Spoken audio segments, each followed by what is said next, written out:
Hi everybody, I'm Dr. John Douillard. Welcome to LifeSpa.com, and today I want to talk about the difference between reading a book or reading online. And there's some really interesting research of the difference between the two. Studies show that 24% of the population haven't read a book in the last year, something that used to be way, way different.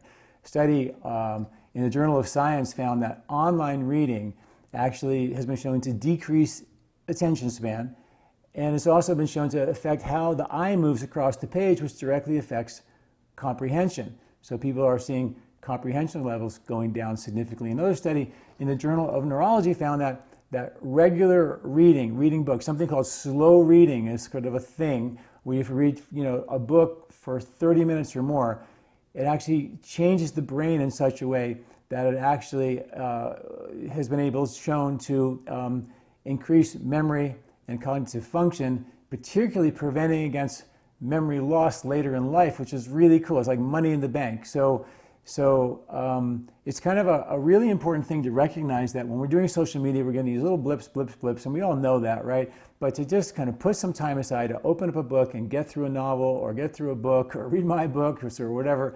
But it is really important for our health in a really major way. There was in the article associated with this video, you can always go to LifeSpa.com and sign up for our newsletter and get all these videos in your inbox on a regular basis and get all my newsletters, my articles.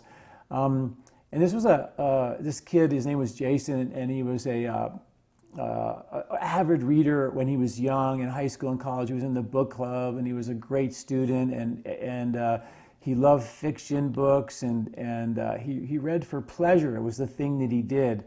And then in the last 10 years, he reported that he had quit the book clubs. He became, as a result of that, even less social. He always felt like reading the fiction helped him to relate to other people, And he found that he also had stopped reading books to the point where he hadn't even read a book in the year. He was one of the 24% of the people who don't do that. And now when he reads, he just skims the book. He doesn't really go deep, or he just skims, of course, the web, which is really kind of a sad situation. So, the article is about just slow reading, taking this brain and slowing it down and allowing it to gather that information. And I think you all have had the experience when you read a book, you can remember that book, that story for decades.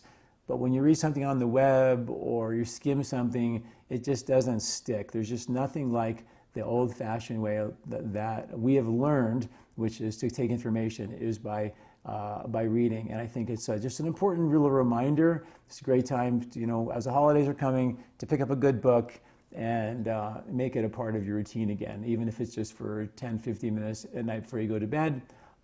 Great time to just keep that going.